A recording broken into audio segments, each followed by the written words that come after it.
সকালবেলার ব্রেকফাস্ট হচ্ছে, আজ শনিবার নিরামিষ, তার জন্য এই যে মুগ ডাল ভেজে সেদ্ধ করতে দিয়েছি। মুগ ডালটা আধা ফোটা হলে তারপরে আবার আসছি। ডালের ফেনা কেটে হলুদ, নুন আর একটা কাঁচা লঙ্কা দিয়ে দিয়েছি। আর এদিকে হাফ প্যাকেট সুজি আমি একটু ভালো করে তেলে নিচ্ছি। বেশি লাল লাল করতে হবে না, কাঁচা গন্ধটা যাতে চলে যায়। ডাল দেখুন সেদ্ধ হয়ে গেছে, একদম একটু আস্তে আস্তে আছে। এবার আমি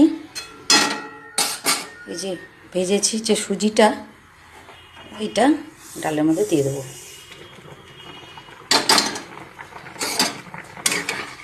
এই জিনিসটা না আমি কারো কাছ থেকে শিখিনি, আমি আমার মতো করে করি। তো দাঁড়ান, দোলা পাকিয়ে গেছে, ঠিক করে নিই। একটু সামান্য জল দিয়েছি আর একদম গ্যাস লো করে দিয়েছি, ঢাকা দিয়ে দিলাম। সুজিটা সিদ্ধ হতে থাক। আর এদিকে একটা কড়াই বসিয়ে দিয়েছি, কড়াতে তেল দিয়ে দিয়েছি আর সামান্য একটু ঘি দিয়ে দিলাম তেলের মধ্যে, যাতে গন্ধটা সুন্দর বেরোয়। আর দুটো শুকনো লঙ্কা, সাদা জিরে, ফোড়নটা ভাজা হোক। ফোড়নটা দেখুন ভাজা হয়ে গেছে। এই যে এবার কিছুটা আদা গ্রেট করে রেখেছি, খিচুড়ির মধ্যে আদা দিলে দারুণ টেস্ট হয়, গন্ধও হয়। আদা ফোড়ন দিয়ে দিয়েছি।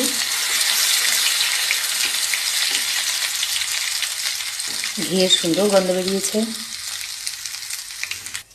আর এই যে আমার জিরে ধনে ভাজা, এখান থেকে 1 চামচ দিয়ে দিলাম। গ্যাস অফ করে দিয়েছি। এটা খিচুড়ির মধ্যে দেওয়ার জন্য।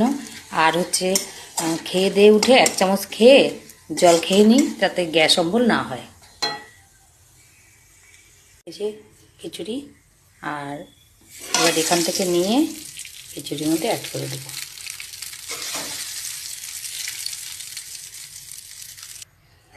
ব্যাস, আমার সুজির খিচুড়ি রেডি। এবার পাত্রে সার্ভ করে দেবো। সকালের টিফিন এভাবে খেয়ে দেখবেন। এর মধ্যে মটরশুঁটি, বিনস, গাজর, ফুলকপি, বাঁধাকপি সবই দেওয়া যায়।